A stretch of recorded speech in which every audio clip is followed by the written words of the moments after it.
Hi everyone, and welcome to another episode of Trip Around Your Multiverse with your host, Big Daddy Cool Kyle, The man who took Rey Mysterio Jr.'s mask, CY Chung. and we are here to talk about a very polarizing figure in wrestling. Like, this guy, you either like him or you hate him. Ish. Depends. Yeah. Ish, yeah. Depends on I what mean, side of the fence you look. sit. When he wants to be, he can be good, and Yeah, it then when he doesn't want to be, could be terrible. Not yeah, terrible, exactly. but And half-assing is putting it nicely. yeah. And Yeah. funny thing is, because of him, we have a rating system, but Yeah. for a couple of his things, we're gonna have to readjust the system to put not rated because you can't rate a match that doesn't really happen. Yeah. And there's quite a few. Yeah. We are talking about the two-time Hall of Famer as of this recording. Actually, no. No, he is two times Yeah. Hall of Famer. Big sexy Diesel slash Kevin Nash. Yes. Yes. And specifically, we're going to be going through all his title wins. Yeah. In Not all his three tag title companies. wins. We'll have to separate that for another because he won the WCW tag team titles 9 times and he won WWF tag titles once. So that's 10 matches we'll have to put aside to watch another time. Yeah, God. But currently, yeah, we are going to be speaking about all Kevin Nash title wins, starting with Oh, an intercontinental. Oh, did you? I was gonna say, Yeah. should we give a brief little? I'll give a brief little history on Kevin Nash. Okay. Well, Kevin Nash was born in 1959. Don't ask me why I know that. And he debuted in wrestling in, I believe it's 1989. Let's quickly make sure of that. Vinny Vegas. Yes. Oh, sorry. He WCW. debuted in 1990 Yeah. as part of the Master Blasters. Yeah. Which, This is a guy who kind of, I mean, look, he was at 6'10", 7 foot, depending on yeah, when yeah, or who was billing him at the time, and he's like Yep. over 300 pounds yeah, or just under, depending also on who's billing him at the Yeah. time. And I have to say, I think he mostly got by because of his size, like Yeah. how tall, like his stature. yeah. Because dude has charisma. He has and he can- charisma. and- He's and- great on and the he- mic. Yeah, but would he have got the push that he did without being the size that he was? No. But then again, it's not just him. There's a whole bunch of people that are like massively tall and bulky, and you're like, yeah, but if you weren't big and tall and bulky, would you have any prominence? Yeah, because like I was talking to my friend at work about this earlier, and Yeah. I'll get back to talk about Nash in a minute. Like you got him, who's like tall, 6 foot or 7 foot, whatever they want to say, Yeah, and then you got Kane, who's in the same thing, and yeah, I would say Kane is like a much better wrestler because Kane, how he wrestled, you kind of forgot that he was tall. yeah. Kane would do top rope clotheslines and Yeah. like jumping dives to the outside. Yeah, So would Undertaker, the center dive to the outside. yeah, They weren't cumbersome and lumbering, no, right? But they changed up also the matches depending on who they were against. So if Yeah. there was a cruiserweight, they'd play the methodical, as they call it, yeah, wrestler. And if it was against someone their own size, they would be like, not necessarily a smaller man, but they could sell for the bigger guy. yeah. But Nash, Yeah. which we'll get to later, He's not as flexible, let's put it that way. no, In match quality. yeah. So yeah, and then he debuted in WCW with the Master Blasters as a tag team. Then later on, he became Oz, which was meant to be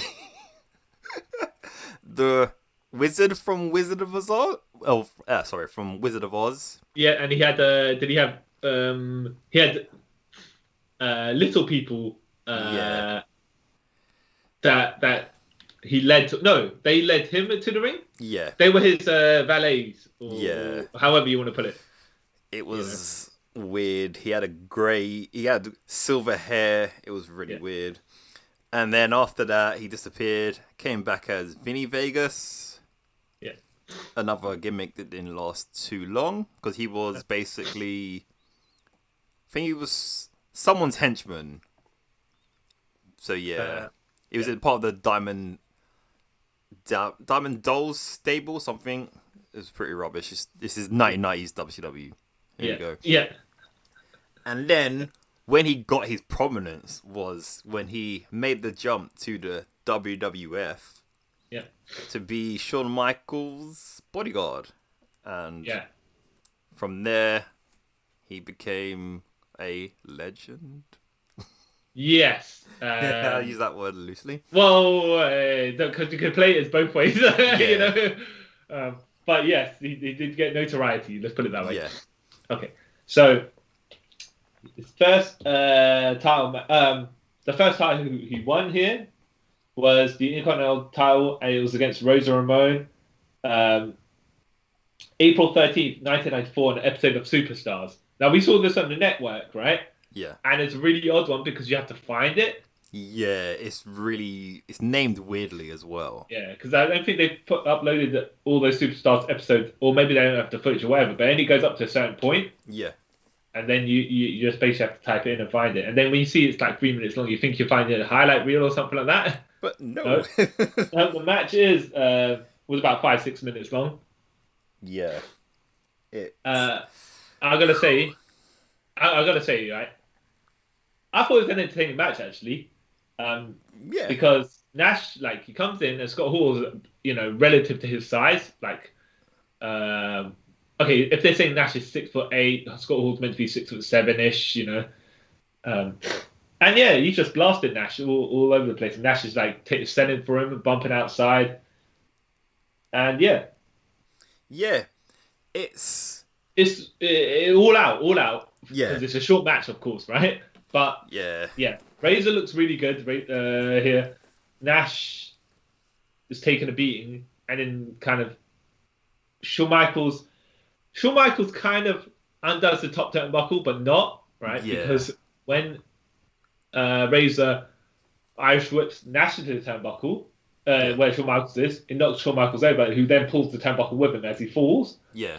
And then when Hall goes for another Irish whip, Nash reverses it. Diesel reverses it, so we just keep him as his persona at the time. Yep. And then Hall hits the turnbuckle, staggers back out because he's just, taking it hit the metal. Yeah. Powerbomb, that's it. Right. Okay. Okay. That was quick. It was short and sweet. Yeah. That's what my notes say. Yeah. But not bad. That's the thing. It's not bad. It's not bad. It's actually pretty good for like a full pelt, quick big man style match. Yeah. And Scott Hall busts out. Razor Ramon busts out a second rope turnbuckle bulldog on Nash. I was like, all right, because all his standard signature offense, because usually Hall's the big guy in these matches. He can't do on Nash. Yeah. Or it wouldn't look as good because Nash is bigger than him. Yeah. So it's a bit weird. But yeah, I was like, okay. Yeah, it was decent.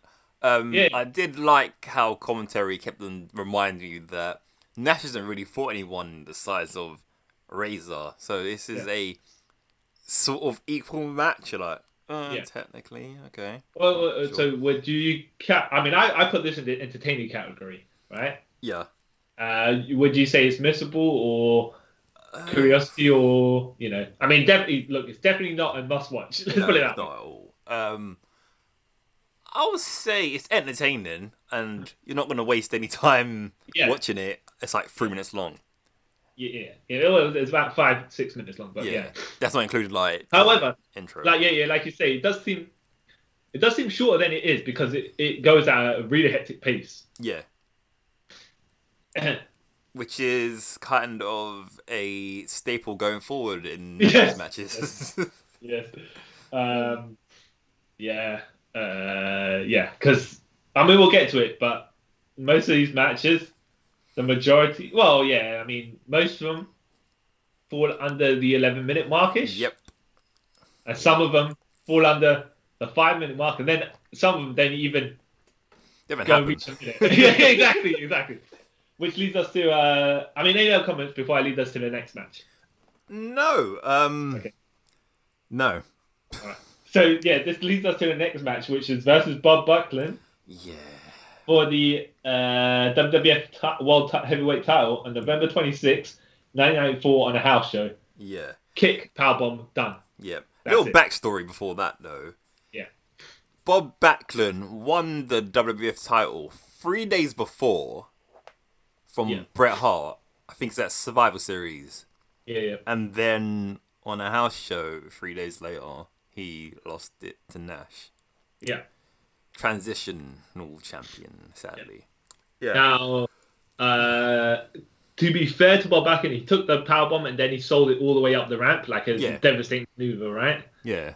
He had to have people help him up across, like into the back and stuff like that. It's like, okay, all right. So this powerbomb does massive damage to you, you know? Yeah. But this was the rise of Diesel. Yeah. And the new generation era. Mm-hmm. Which apparently money-wise was not a good era for the WWF. Yeah. Go on.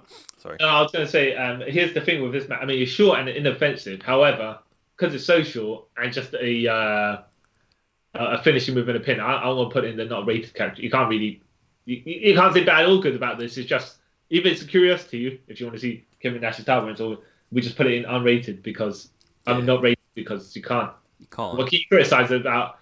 It did what it needed to do in the time that it took. Yeah. You know?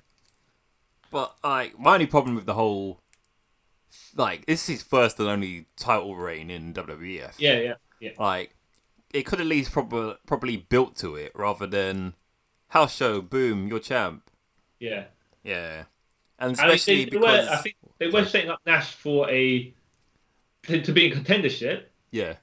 However, literally, like you say, you just I'll turn up, have the match, which is literally 2 moves. Yeah. And then that's it. That's it. And the worst thing as well, his title reign went on like a year, didn't it? Or almost a year. So kind of a weird way to start off such a long run. Yeah. Yeah. And because it was a house show, you could have had the match, and if it was crap, you could just pretend it never happened. Well, just edit the highlights. Yeah. Yeah. You can. Yeah. You either do that, say, "Oh, there was a title change here, and we never recorded it." Yeah. Like you say, or just edit the highlights and say that was that. But literally, it is one highlight. Yeah. Kick, powerbomb, 1, 2, 3. Yeah. No. So we'll just. this is the man who breaks the rating scale, you know. Yeah. The other way around, you know, not because it's like 6 stars or whatever, but just because we have to put on a whole new category for it. Yeah. Or we could add to it. How would you rate Nash's title run? Oh, okay. Yeah. Let's speak about that. Yeah. Because it just gives us. I mean, we're not talking about Nash. Let's just talk about the circumstances as well. So yeah. I don't. When he was having matches with people like Bret Hart and Shawn Michaels, who could complement the way that he would work, then he looked good. Yeah, but when he's fighting people like Mabel, or even Bulldog, strangely enough, British Bulldog, wasn't great either. No, and this is where it showed his faults in the ring. Yeah, because he wasn't a ring commander. No, I mean, you had to work around him. Yeah. And that showed because I remember, I think his match against Taker, which is pretty. There was a huge build to it, and then the match was like a whimper because there's only so much the Undertaker can do to make you famous, as he used to say. That's exactly true because he did have a variety of opponents. Yeah. But when he's versing big men or. Not necessarily big man, because Yokozuna is like a wide man, but you know what I mean? The size-wise, right? Yeah. They're not particularly great. No. But when he's with smaller guys, they know, yeah, like I say, they can carry the match without Yeah. making it look too. Because Nash can't move as well, You can move, yeah. but I think he's kind of more selective of who he wants to sell for Yep. on occasions. Yeah. And that's Uh, shown as well during his whole wrestling career. yeah, Yeah. Yeah. I was a slight fan of his title reign, but you got to remember I was like 8 at this point, so yeah, I yeah. didn't have any sense of logic in my brain at that time. I was like, oh yeah, he's tall, he's cool. Well, what you did notice, what you would notice though, even at that time, is like, even if like you like people like your favorites and you want them to win. Yeah. However, you can tell the quality of matches, Yeah. whether they're good or not. I mean, wait, look, when you're like, not necessarily whether they're good or not, but just it's something's missing quality wise. Yeah. Yeah. Um, so yeah, He you had could, all that. and like you say, you could tell here and there something was off key. Yeah. uh, I didn't think of the. I look, they get selected good opponents and bad opponents for him, but you can't just have everyone all the same. The cruiserweight, not necessarily cruiserweight, but you can't have a whole bunch of smaller guys versus No. Nash because that just The adds novelty will over. wear off Yeah. really quick. Yeah. It won't be Um, as spectacular. Yeah. And then, like you say, he got exposed kind of when he's wrestling guys who he can't work around Yeah. or who can't work around him. Yeah. So yeah, that was. And then after that, he lost the title, and then went to WCW for more Yep. money. Yeah, exactly. The favored nation. You know the term, the favored nations clause, right? No. Okay, so Nash had his contract in WCW and Nash and Hall, right? And essentially, what they got a good negotiation, basically saying, we come in at X amount of money. Yeah. If anyone negotiates the contract more, then aside from Hulk Hogan, Yeah. and aside from whoever they want to allow leniencies for, Yeah. their Nash and Hall's contract will both rise up to exactly what that person, whoever's negotiating a new contract to get. Oh. So they just sit back and do nothing, and their contracts will go up. Cheeky guys. Yeah, but that explains how much that they sometimes did not need to do much Yeah. and sit back. And yeah, it's like you're not necessarily devaluing the company. You're getting your money's worth. But at the same time, it's like, well, you don't have to put any effort in. Yeah. Because I know, because when I went to WrestleMania, I went to the Hall of Fame and everything. Yeah. What year? What year? 2015, and that's when he got introduced. And I remember him saying that if it wasn't for him, wrestlers wouldn't be making the money they make now. I was like, because of all of these shenanigans. Like, okay, he's got a point, but that's not something you should really be proud of. Yeah. Yeah. So. Yeah. Great business. Well, yeah, I mean, man. there's good and Selfish bad guy. sides to it. It just depends on which perspective you're looking at it. Yeah. Because if you're the guy making the money, of course. Yeah, exactly. Yeah. But at the same time, it's like when you're part of a company Mm-hmm. and you're making big money and you're slack, and everyone Yeah. else sees it, it doesn't make you look good in the eyes of Everyone else. yeah. Yeah. Oh, Nash, great guy. And speaking of that as well, Yep. our boy Kevin Nash versus Goldberg, who was the champion at the time, at Starrcade 1998, December 27th. Yep. And you got to break the streak, Goldberg's undefeated streak. Yeah. Now this match was 11 minutes long, and boy did it feel felt long. it. Yeah, it Yeah. felt all those 50. It felt like it was like half an hour long. Yeah. Now this is the problem that we were saying. It's lumbering. It's lumbering the ring and cumbersome because what they do is kind of wallop each other, but kind of not really with enough force. So you're thinking, ooh, they kind of like just clubbing each other, brawling strikes. Though Nash does attempt an armbar on Goldberg, I'm like, oh, okay, Yeah, that's impressive. that threw me off. I was like, oh wow, he actually has ground game. Yeah, Cool. because Goldberg was in the guard, in the guard position. Yeah. And Nash, So it's like, okay. But then there was Nash did a blatant low blow in front of Goldberg, in front of the Yeah. referee on Goldberg, and then the commentators tell us there's no DQ match. Like, Yeah, and all like right. you should have made that like apparent from the start. Like, oh, this match is no DQ. Okay, Yeah. cool. Instead of My low boy blow, Michael Buffer should have just announced that, yeah. Instead of Though I do have to say, I like in WCW where they talk about when Michael Buffer's introducing people, he says master of whatever, whatever, right? yeah, The maneuver. So you know that's their finish. yeah. Yeah. The only Goldberg does. thing I didn't Yeah, go like, on. I don't like about the Michael Buffer thing in this occasion was Yeah. it made Kevin Nash sound like a god. Like, Oh, what? No, what do you mean? no, he's not Vin Diesel. That's the problem. Like, Oh, you went there before me. I was about to say. because like, yeah, the things he does makes him a citizen of the world, and basically say like he's this greatest guy. He could turn water into wine. And like, oh, Yeah. it's Kevin Nash, dude. We know what we're getting into. Yeah, but then let's just who wrote that? What Michael Buff had to do? Probably Kevin Nash Yeah, himself. about to say that. Yeah, Kevin Nash. He wrote that, of course. That's I the mean, first look, thing I thought of. Like, yeah, Nash wrote that.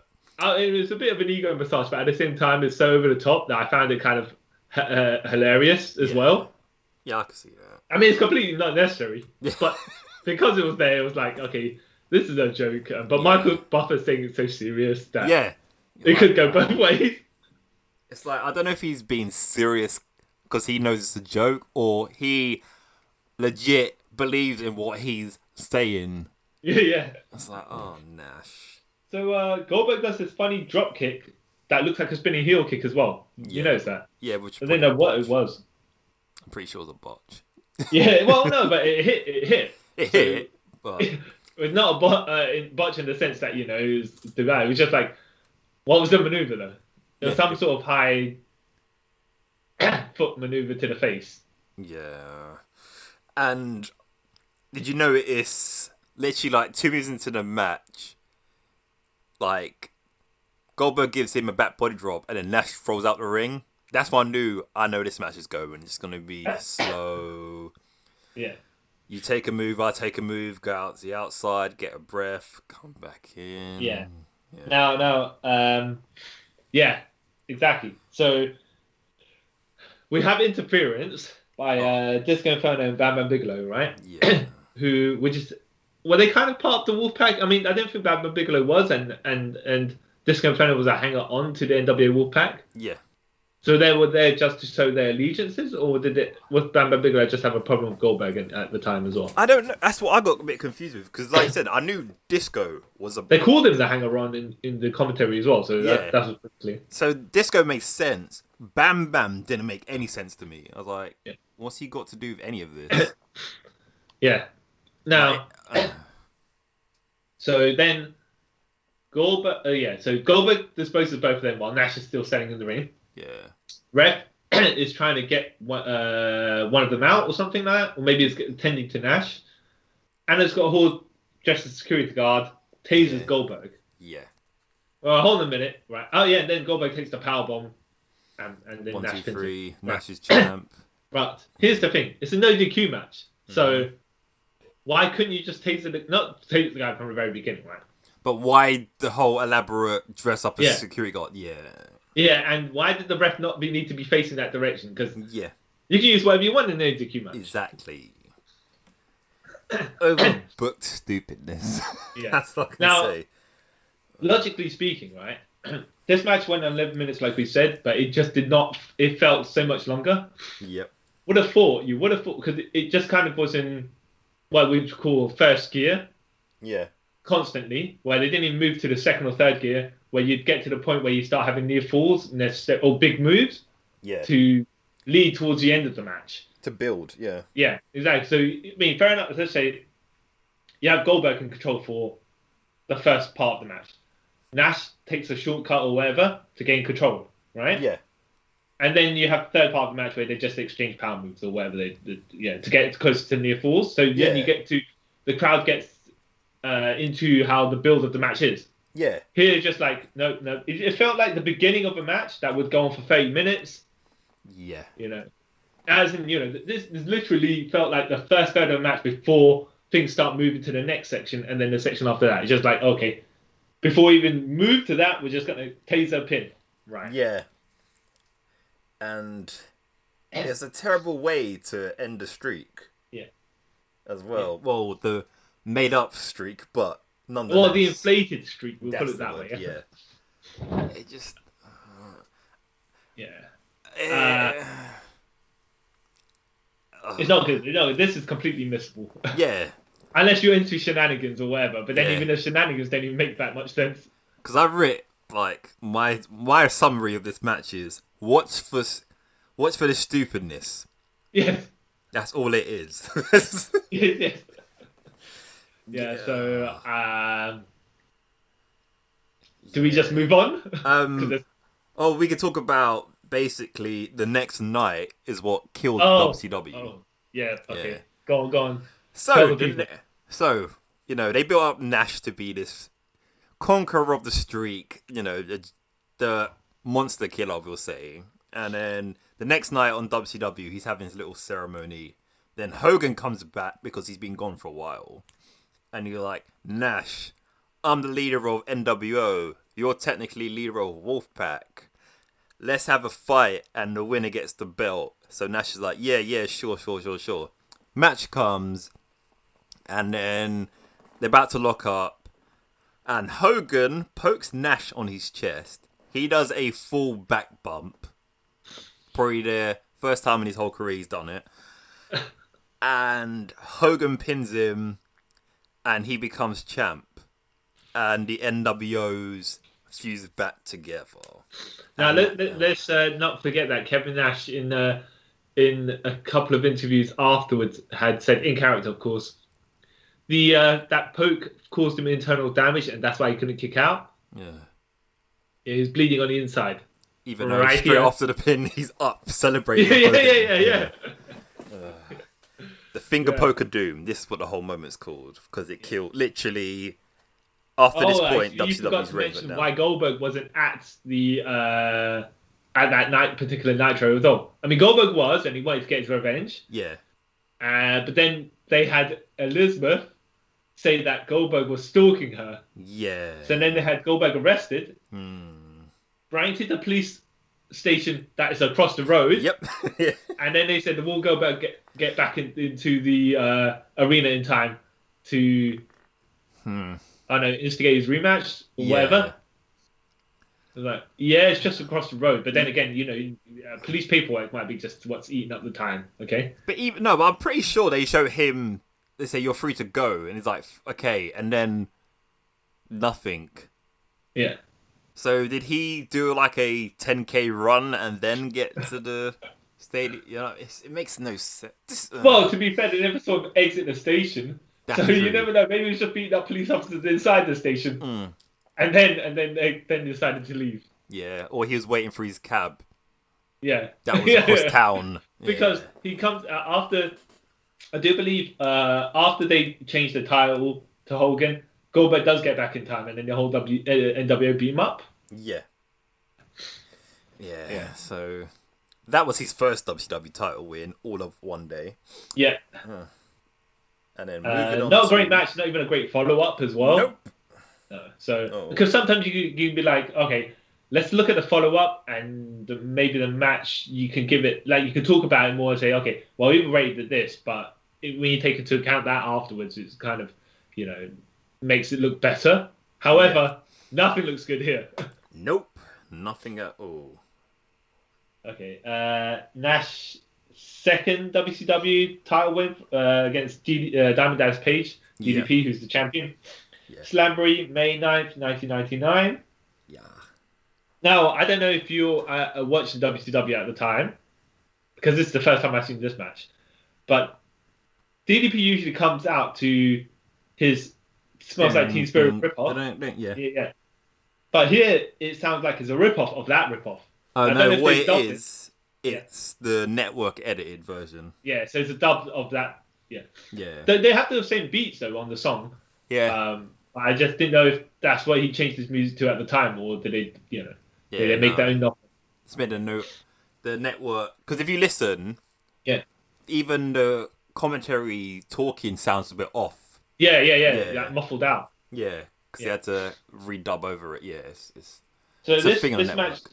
this match is about 18 minutes long, but it Yeah, starts off at a hectic pace. yeah, Like, uh, and already is like, look, there's more crowd interaction and talking than in the Goldberg match, right? yeah, And DDP is like the bad guy here, so he's getting the beans, but he's actually dishing out a lot to Nash as well. yeah. Not much moves going on, but like a lot of brawling. You know what? I didn't even know that DDP was the heel until like halfway through the match. Like, oh, okay, Yeah, cool, when great. he started to use when he kicked Nash in the balls. Yeah, I was like, oh, okay, he's heel, cool. All right. Well, I didn't know. I mean, I think I knew from the at the time he was a bad guy when he was losing the title. I never seen the match, but I was watching WCW Nitro at the time, so Yeah, I knew where his allegiances lie. But I have to say, yeah. So DDP kicks Nash in the balls, kind of in front of the ref, but not really because they're in the corner yeah, and Page is beating up Nash. The referee kind of tries to pull Page off, yeah, and then Nash steps forward, and then DDP kicks him in the nuts. And like, all right, that's kind of a smart way to do it in front of the ref, but not in front of the ref because he's more looking at the upper half of DDP than looking at the lower half. yeah.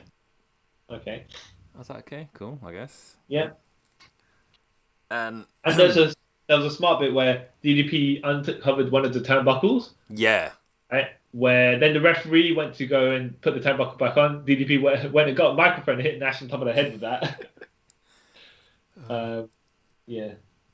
DDP was the man this match. Yeah. Yeah. And then he used the exposed turnbuckle a bit later on where Nash pulls DDP into it. But I have to say, so far, as much as shenanigans go, Yeah, it's all right. yeah, I mean, I kind of accept it. yeah. Until the end. Yeah. That's it. Okay. We'll rate this match after we've kind of gone through it because Yeah. this is an awkward one for myself. But Yeah, it was DDP a does bit weird. DDP does a diamond cut outside the ring, and then Yeah. he goes and pins Nash outside the ring. It's like what? And he's Yes. telling the ref, count it, falls That- count anywhere, and the ref's like, no. See, that's another time where I just didn't understand. I was like, okay, you're gonna diamond cut him Yeah. on the outside, Yeah. and then you're gonna try and pin him. You do know this is a normal You match, would- right? Yeah. Now you would logically just left him outside to get carried out, if Yeah. anything. Yep. And we could have just done that, and it would have been like a bit smoother. Yeah. Because you can't tell me the champion doesn't even know the rules of the own match that he's in, Yeah. or even one of the participants. Anyways, yeah. So DDP starts doing elbows to Nash's lower section, where they call it the lower abdomen, but it's supposed to be kind of Nash felt like it hits his nuts, and the referee's like, "All right, I allow this to continue." Yeah. Yeah, I think the commentators just say, "Oh yeah, elbows to the lower abdomen," and he does it multiple times. Yeah. It's. That was a bit as well where DDP is going to put the figure four ring post figure four on Nash, Yeah. and Nash kind of pulls his legs back, and DDP hits the ring post, and then Nash kind of flies himself away from the corner, and that DDP just runs straight in. Like, all right, what? Didn't you just hit the ring post? How come you are able to go? I mean, what? It's. Do you want to hit the people with the confusing ending that the very not confusing ending, but the very unnecessary shenanigans ending? Yeah. So before that, there's a fight in the crowd, which the crowd start paying more attention to than the match, and Yeah. then this is where Savage comes out and hits the referee, doesn't he? Was it Nash? He comes out and gets DDP disqualified, so the title doesn't change. Yeah. So then Eric Bischoff comes out, starts arguing with Savage, and then goes to the ref and says we're restarting this match. So okay, cool, all right. So they restart the match. DDP grabs a chair, and then somehow goes to hit Nash, but misses. Hits the ropes, The top rope, yeah. top rope, bounces back, cuts him open, Yeah. and then DDP then gives Nash a low blow. I was like, okay, cool. But doesn't get a pinfall. Okay, it is what it is. And then he gets the chair again, and Nash big boots the chair in his face. Yeah. Drops his straps down, because you know what's coming next.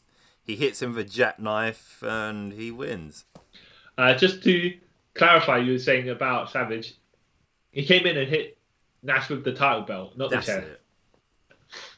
But yeah, it's like, what? Why? Yeah. Why literally. all this? Why? Yeah. I mean, they started off entertaining, then it just kind of went to miserable for me. It kind of dropped down because it didn't start as it meant to go on. Yeah. Yeah. So that's the only way I can kind of put it. Yeah. And the other thing about the ending was a bit there was Bobby Heenan again putting over Nash way too much. Yeah. Like, oh, he's not the underdog in this story. No. As soon as you're 6'10", you're not an underdog. No. Yeah. So look, any other comments? This can't really. All I'd say is DDP's known for kind of putting this match together very meticulously. Like he'll script out the movements, right? That's why he worked with Savage really good, because Randy Savage would also do the same. Yeah. So they don't do the crowd interaction stuff as full per the moment. No. They kind of stick to what they're doing, even if it goes wrong. Yeah. Oh, you don't get reactions, stuff like that. Yeah. Yeah. So they couldn't even alter to recover from all the shenanigans that was going. They're like, but what did you need all this stuff for? If Page was going to lose anyways, yeah, just have him lose. Yeah, exactly. It didn't help anyone. No. If anything, it hurt both of them. Yeah, because the match just wasn't particularly good. Yeah, it was terrible. Well, when I say it's terrible, it is what it is. Well, yeah, it started off good and then kind of went downhill. That's So I would say it's missable. Yeah. Now, Kevin Nash's third title reign in WCW is a not rateable one either, because he just literally awards himself the title. Yeah. Okay, that's as far as how the title got on him, right? Yeah. But if we're gonna go to give the background to the point as well, I mean, you can rate the surroundings, the story surrounding it, which is just as bad as well, because it doesn't make any sense either. Okay, so January 25th, 2000, WCW Thunder. Nash wins the title by forfeit, right? But it literally doesn't, because Sid never forfeited it. Yeah. So, just a little background on the Nitro beforehand. Or even the match, the pay-per-view before that. Chris Benoit and Nash and Psycho Sid were having a title match, right, for the vacant WCW title. Now, Psycho Sid's foot was underneath the rope as he tapped out, because Benoit was going in the middle of his contract, whether he wanted to leave or not, and they thought if you give him the WCW title, maybe he'll stay. He said that he chose to go. So they had to have a kind of contingency for that, which is fine, right? Yeah. Sid's foot. Okay, so then Nash comes out and, on Nitro and says, well, this title is going to be vacated, but Sid, you get a chance to win it back. If you can pin one of the Harris brothers, then you can have a match against me, Kevin Nash, for the vacant title. Yeah. Right? So then, but Sid can't use the outlawed powerbomb. Yeah. Even though he does, right? Yeah. And then the Harris brothers tried to pull the Bella Twins magic on him, where they swapped places, and Sid pinned the wrong Harris brother. Okay. Yeah. But then he still had his match with Kevin Nash later on. to beat Kevin Nash and pin Kevin Nash and win the title. However, then on the Thunder, as we were saying here, Nash is like, no, as commissioner, I unfortunately dislike to do this to you, Sid, but you never really won the title in the first place Yeah. because you pinned the wrong Harris brother. And you use the outlaw powerbomb. Not only that, right? Then they had to clip footage from. It must be during the break or something like that because the Harris brothers then told the ref just after the Sid match, Sid pinned the wrong guy, and then the referee counted Sid out because he'd already gone to the back by that point. It was like, okay, that makes sense because that has to be to pull that off. You would have had to do it in front of the live audience somewhere. Yeah. So right after say Sid's match, he walks to the back. The live audience can still see that everything else that's going on. Yeah. And then if they could still have the video footage of it, why didn't Sid come back? Mm-hmm. He would have had just been completely oblivious to what's going on in the ring. Yeah. And then, how can he still have his match with Nash afterwards if this was the case? Yeah. It's dumb. Yeah. And then also Nash can award himself the title and then say, Sid, you've got to have a match with me, Kevin Nash, and the other Harris brother that you didn't pin because I'm generous, right? Yeah. And if you beat me, if you pin me specifically, you get the win the title. Yeah. Which Sid does. So it was like, what's the whole point of this thing It's to begin with? pointless. Yeah. It's so pointless. I mean, there's loads of holes in this as well. Yeah, So that's why it's not even just that it's pointless, but it doesn't even make sense. No, it makes itself so convoluted. It's just a headache. Couldn't Nash have just come out and said, well, okay, Sid, you're champion, right? Yeah. Don't put myself in a title match right away because you pinned the wrong Harris brother. Could have just used that. Yeah. And because you supposedly pinned him but didn't pin him, you have to pin me.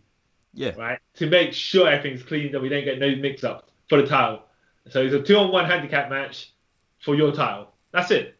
Done. Could have got exactly where you need to go without going in a circle. WCW for you. Yeah, exactly. Well, this is why WCW is going downhill, right? At the time, it's like all this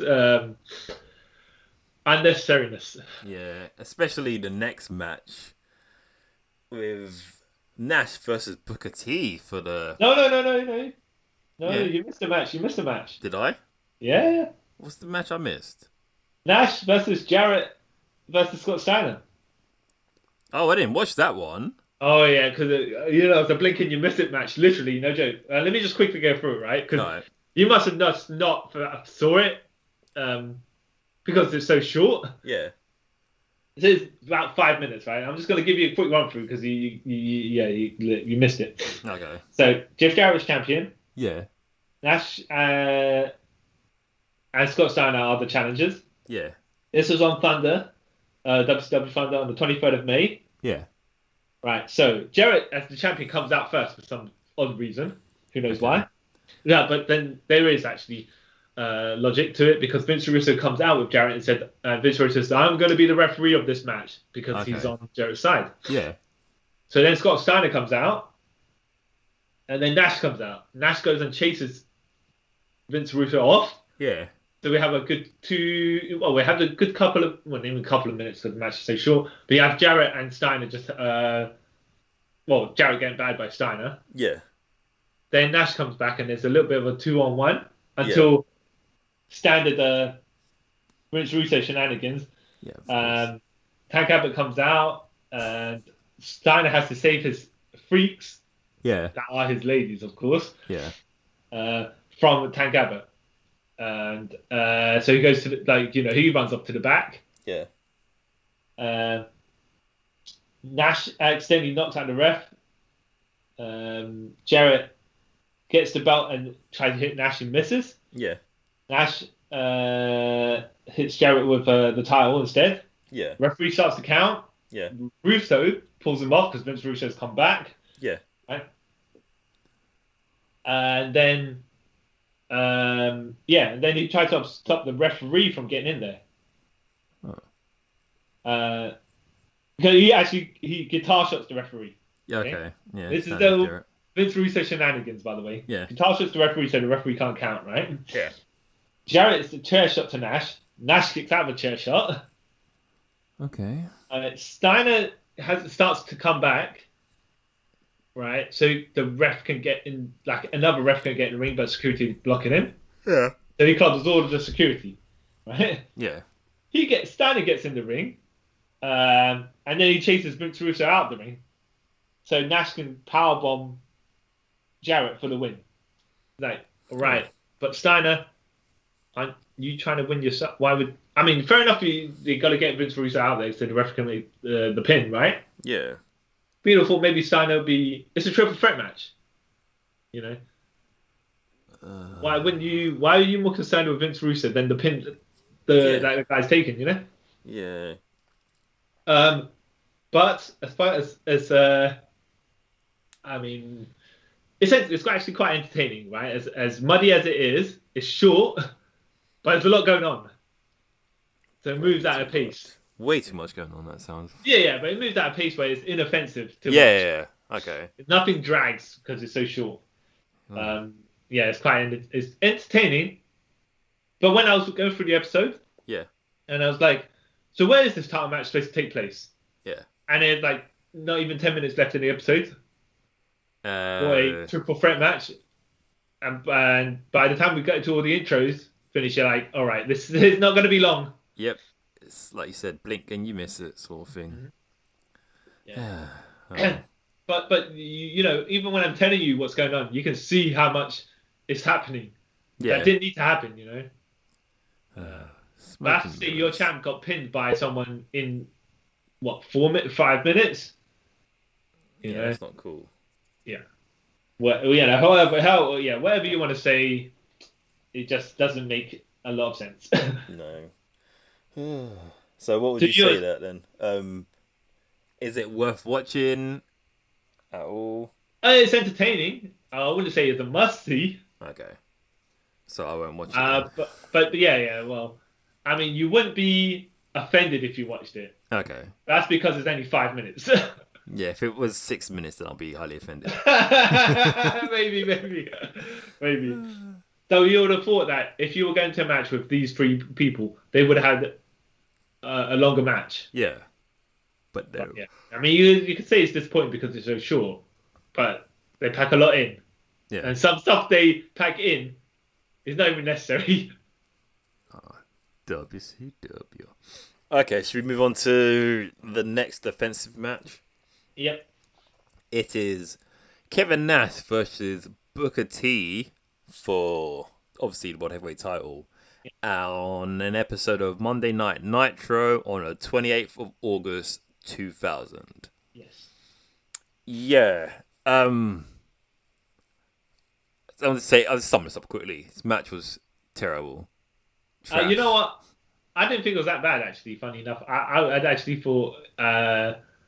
maybe because I saw the match. Look, I give it a bit of leeway, right? Okay. I'm saying it's actually an entertaining match. You're going to say it's missable because you don't like it, right? Yeah. It's like 7 minutes long. It's not particularly great, but that's because of all the shenanigans as well. Yeah. Vince Russo's got commentary and Jeff Jarrett's the referee. Yeah. Now, Steiner's a enforcer or something. Yeah. I don't know. So as for match quality, if we just rate on match quality, Nash is selling for Booker T, making Booker T look good. Yeah, for all of 2 minutes. Yeah. Yeah. But then at some point, so Nash whips Booker T into the ropes, and that Steiner clubs Booker T from behind. Literally his forearm club, not an actual baseball or anything. He just clubs him. And Nash get big boots Booker for visual pinfall. Like, Booker can't kick out a big boot. Shut up. And he's the champion. Right. So then Jarrett is distracted by telling Steiner to go to the back, right? Yeah, he's trying to play it straight. Like that's what you get the visual pinfall. Yeah. Then later on, I think towards the finish of the match, Nash takes an axe kick from Booker, missile drop kick, and the bookend. He basically takes all Booker's signature and finishing maneuvers. Yeah. Oh, okay. You're just quite generous to allow yourself to do, to take all those. Yeah. Because you're making the other guy look good. Except that he makes him look good on purpose because Nash knows he's going to win. Because Jarrett then guitar shots Booker, twist. Oh, Yeah. no. Then He was on his powerbomb side all him. along. Yeah, and Even though we then knew that, but yeah, and then Jarrett, Nash, and Booker, Vince Russo all hug, and it's just like, why do it for the sake of doing it? You know? yeah. So I'm saying they drawn this out for no reason. This was stupid. I mean, the match was all right. Actually. I thought the match itself quality wasn't that bad. A lot of things that we're saying classic WCW at this time period is like a lot of stuff that's going on. It's not necessary. Why are you doing it? And why did you do this just to trick the people that are watching it? Because the more you do it, the more of the same thing happens. People just get numb to it and go, F it now. Really? Yeah. Rather than, oh my God, I got shocked. Yeah. Like, it's one of the things you saw coming a mile away. Yeah. As soon as they all came to the ring together at the start, yeah. You knew. Yeah. But I thought Nash did good by Booker. Yeah, he did. During the match. For like 2 minutes. Yeah, well, no, it made Booker look good then. Yeah, it did. But then the whole thing kind of made Booker look stupid at the same time. Exactly. With the visual pinfall as well, where you're like, all right, so somehow I'm going to pin a WCW champion at the time with a big boot. Shut up. Yeah. Yeah, so there's ups and downs to it, but I was like, okay, you know what? I didn't think it was that bad of a match. I suppose you're going to slot in the missable category, right? Yep. Okay. Totally missable. Yeah, I think well, here's the thing. To me, kind of, it's halfway between. Okay. I can see that. Yeah, because it is out of context, right? And even if you were probably watching Nitro at the time or Thunder, to get the ending here, it's just a bit. Yeah, we do it for the sake of doing it. Yeah. Whatever. So that's that, right? Yeah, and then a year later, WCW closed. Yeah. Well, as you can see by how all the matches are beginning to finish and end and stuff like that. Not inconclusive, but not why? Yeah, completely over the top of everything. That's just not necessary. Yeah. So then we move on to Nash in TNA, right? TNA Legends title. Yeah. AJ Styles is the Legends champion at the time. This was at Victory Road, July 19th, 2009. Yep. This is an 11-minute match, which I don't think is that bad, actually. No, this one's okay. It's not a bad match. It's not bad. It's quite an entertaining match, right? Yeah. Yeah, because you would have thought, and Nash being this old and at that point, yeah, even when 10 years, like I want to say 10 years previous, but you know, he moved better here. Yeah, than he did ever in WCW. Yeah, and let's put it this way. Maybe it's because of how well AJ Styles put the match together, where he's covering up for Nash's limitations. Yeah. But it never felt like Nash was, just being lumbering around. Yeah, the big lumbering giant sort of Great Khali thing. Yeah. In fact, he sold well for AJ. Yeah, he did. Yeah, AJ being 5'10", and Nash being like 6'10", whatever they want to say he is. It was Nash. I was surprised as well because like we said, Nash only bumps for people he respects. Could you say? And I guess he had a lot of respect for AJ. Yeah. Actually, it's funny because it's quite a one-sided match on the behalf of AJ Styles. Yeah. They do one thing where they do an Irish back elbow spot, which they botch. Yeah. Well, they don't really botch because you don't know. It's not that bad as noticeable. They just repeat the exact same thing again. Yeah. I think Nash ran into it when AJ was slightly out of position. He started running before AJ had his elbow up, so he kind of splashed him in the corner. Yeah. They just repeat the same thing, but you wouldn't have known anyways. No. Only feel I mean, it's only because AJ's back was on the turnbuckle, and then when they did the Irish whip, they did AJ's back still faced the turnbuckle on the way, out.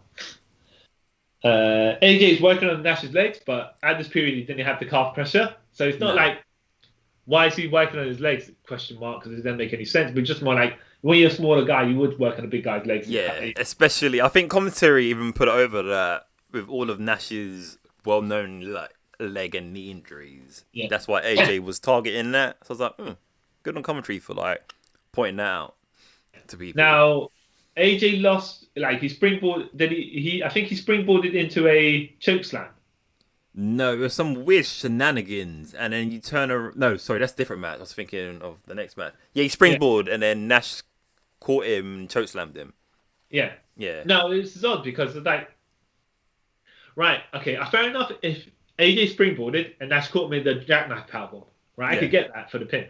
yeah, But I would have thought AJ would have kicked out of a choke slam as high as he actually jumped for it as well, because however tall Kevin Nash is, plus his arm at length to the top there, yeah. he made that choke slam look kind of devastating in height. Yeah, that's However, why I bought it. I was like, oh, okay, it makes sense. yeah, I would have thought he kicked out of that and then maybe he took a power bomb. Yeah, unless They at tried to this sell it point- like he took the choke slam and hit the back of his head and yeah, stunned him for that period of time. If anything, they should have just done the, like I said, springboarded into a power bomb, maybe. I don't know. I think the springboard to the powerbomb would be more clunky, and especially like at this point, I don't think Nash was able to powerbomb people. Okay, well, Yeah, maybe that was the case. Yeah. And then it would have to be a very precise thing to get AJ in the position of the power bomb, and then Yeah. drop down. Yeah, yeah. One thing I just- did find funny in this, Yeah. I was like, the commentary was like, when AJ hit him the Pele kick, it's like, Yeah. wow, Nash kicked out.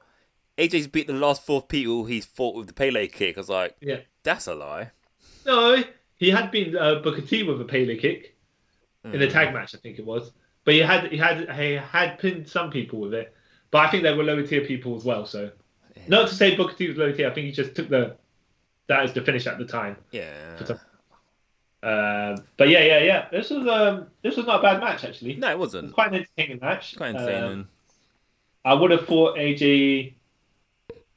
Oh, I'd expected something else to put him out, even if it was some sort of like referee low blow shenanigans. So let's just say AJ sprung, Nash pushed the ref, so the ref can't see. No, in fact, what you could do, AJ did that spring, Ward, Nash pushed the referee, so AJ has to jump over the ref. Ref can't see while AJ lands and Nash kicks him in the nads, then choke slam. Yeah, Just but then protect- that's... I don't know. It kind of lessens age. I don't know. Yeah, I get what you mean. Well, I get I what you mean, mean. it lessened him anyway because he took the pin, but he Yeah. shouldn't have taken the pin clean, is what I'm saying. Yeah.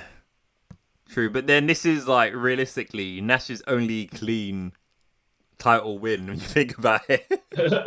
Fair enough. Yeah. So he needs his legitimacy back, I guess. Yeah, I mean, they sacrificed AJ for Nash, but long term, Nash is not going to be with them. Yeah, so So you would have, they messed up there. yeah. And usually, how I'm not for protecting wrestlers like necessarily John Cena or Hulk Hogan or whoever, right? Yeah. That or Roman Reigns, when the company protects them at the expense of Yeah, everyone else. Yeah. But Nash can't go, Mm-hmm. so you should have protected Yeah. AJ. Yeah. So I would say, yeah, watchable match. Yeah. Good. Entertaining, or would you say? Well, you only give a slot into entertaining or missable. Entertaining. I would say. Okay. Nash versus Mick Foley for the Legends title. Mick Foley being the champion. Yeah. TNA Hard Justice, August 16, 2009. Yeah. This was an 11-minute match as well. So Yeah. it's funny because you're looking at these matches and you're like, right. Goldberg's match was about 10 minutes long, but it seems so much longer than these two matches. Yeah. Or the past 4, Yeah. So I would say at this point as well, Foley and Nash are in their 40s, coming up to 50s at this point. Yeah. Yeah, it would be because this is like 11 years. Yeah, it would be. Yeah. No, Nash would have been 50 because, like I said, he's Alright. born 1959, so yeah, he would have been 50. All right. Yeah. So I actually thought this match was all right. Not bad. Yeah, it was okay. It was an entertaining match for I mean, if you want to say it's not even on the lower scale of entertaining, it wasn't a, it wasn't. It wouldn't say, oh, you don't have to watch this match, but it's quite fun and silly. Not silly, but it's all shenanigan filled. However, because of the guys that are in it, I understand why. Yeah. Yeah, you got to hide their misfortunes because I'm pretty sure at this point Foley could barely walk. Yeah, and it's funny because it seemed to me like it's supposed to be a normal match, right? Yeah. However, when they're on the outside of the ring, Foley gives Nash 2 chair shots. Yeah. I'm like, and then the commentator's saying, "Oh, it's leeway by the referee." Like leeway by the referee, chair shots in front of him. Yeah. No. You know what I mean? It's like they should just said, yeah, from the start, this is a hardcore match. Yeah. So Nash blocks an elbow drop from the classic Foley elbow drop from the apron to the floor, and he uses a chair to block it. Yeah. So then McFoley, I don't want to say he's selling his elbow because you'd have thought that's where they made contact, but somehow his head's bleeding. Yeah. And it was, to me, that was way too much blood. Yeah. Nash also bleeds because Foley slams his head against the steel steps or the corner of the steel steps. Whoever you want to say, whatever position he hit in. Yeah. Hit the steps, then Nash is bleeding as well. And I'm like, at this point, I'm like, okay, they're shortcutting everything, and they're using gimmicks and stuff like that. Yeah. But fair enough, fair enough to them. They worked in around a way where it didn't stick out necessarily in a bad way. Yeah. So it's just more to cover their deficiencies. Yeah. Weird shenanigans come up as well. Yeah. Tracy runs out to help Nash. Yeah. And then she gets knocked off the apron, and then next thing you know, Nash is pinning Foley. Oh, no. Let's backtrack a little bit because you've got the bit where you have to pull out the baseball bat, right? Oh yeah. So Nash is getting kneed in the corner. Foley goes to do running. I think Nash pulls the referee in the way. Yeah. Then Foley goes outside to get a barbed wire baseball bat. Then Tracy comes out, right? Yeah. So then Nash big boots Foley, who stumbles towards her, but he didn't have enough force behind. No, did he hit him? Or was it? I don't think it was a big boot because he didn't have enough. Didn't cover the distance to hit Tracy. So then he took another boot. So then he could hit Tracy. Then the way they collided, right, was so I would say Mick's collision with Tracy was weak, but she jumped off the apron as though she got like hit by a car or something. Yeah, exactly. And then just out of shot because it's focusing on Tracy falling. Yeah. Nash hits Foley with something that we do not know of. Nope. But we assume it's a big boot. Yeah. And then he pins Mick Foley. It made no sense. Yeah. And I was like, what? That's bad camera work. Because then we show a replay of what happened there. Because I was waiting for a replay. Nothing came. I was like, oh, okay. Cool, I guess. Yeah, and then I do believe he was going to use the barbed wire baseball bat on Mick Foley, and Abyss came out to stop the shenanigans from happening. Yeah. And that was the end. I mean, look, here's the thing. It's inoffensive. No, it's all right. Kind of entertaining, but then it kind of can fall admissible as well. Yeah. I want to slot it in the middle somewhere. But it's not bad. It's just not. It's not bad. It's not good. It's just. Yeah. It's just there. Yeah. Yeah. So I don't think though. If you watched it, then you'd think bad of it. It just you kind of have to take into account who's in it and the age they're at and the injuries they had. Yeah. So overall, what would you say about Kevin Nash's title matches, title wins? They're not offensive. Well, no, that's a lie. Most of them are offensive and shouldn't have happened. He, like you're saying, on a mic and stuff, he's great. Yeah, he's a natural talker, whatever. But wrestling wise, I mean, when he's bothered. Yeah, when he's motivated, yeah, he's good. And sometimes it's odd as well. because when he seems most motivated is when he knows he's going to win, Yeah. but he makes himself look bad at the expense of the other guy. Yeah. But then doesn't make him look good when he wins No. with however he's going to win, you know? Yeah. Like I said, none of his title wins were like you would cheer it like, yeah, that's amazing. He won. He finally did it. It was just like shenanigan or dodgy. And when they even take into account that he's heel most of the time in these reigns, these title matches, it's just more of the match doesn't build. Nope. Particularly. Yeah. And usually, look how quick they go by. Yeah. You know, the longest match was a DT match, which was 18 minutes. Yeah. But it just didn't feel special. No. I mean, they had time to do stuff, but it just was there. Yeah, literally just there. So yeah, I would give his career, his single career, a meh. Yeah. Yeah.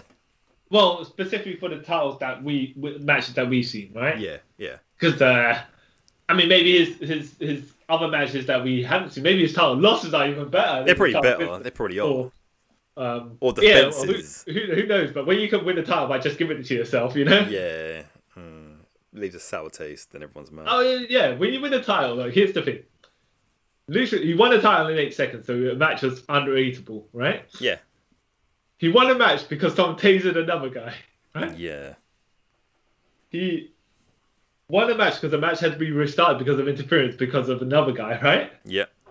He literally awards himself for a title for another one. Yeah. A swerve for the sake of the swerve again for another one. Yeah. Right?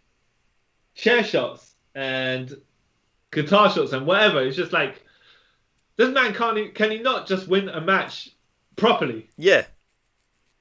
But it seems except like that he did with AJ Styles. Yeah, that's the only one. Exactly. Out of all of them, that's the only one. Yeah. The one he shouldn't have won, he did win. Yeah, he's a tricky one, Kevin Nash. Yeah.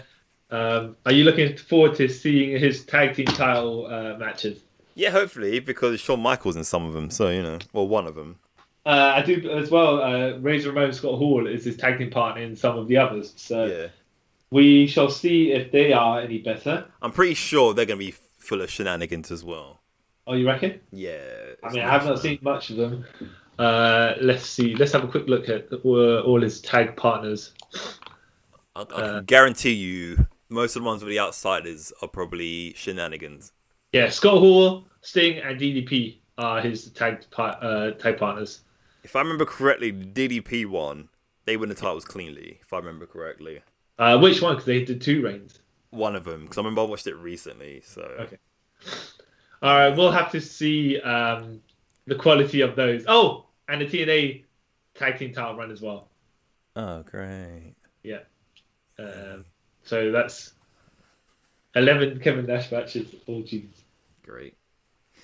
Bloody hell. What Yeah. I got myself into. But we did, yeah. Well, yeah, okay. Look, we started it. We started as we mean to go on. Yeah, me to finish, you know. This epic, not trilogy, sequels, whatever it is. Yeah. However you want to put it. That we probably didn't realise when we were getting this up. Yeah, no. It seems well, here's the thing, right? If you had good matches, I mean, if these matches weren't shenanigan filled, then whatever, right? Yeah. You look forward to the next set of matches. Yeah.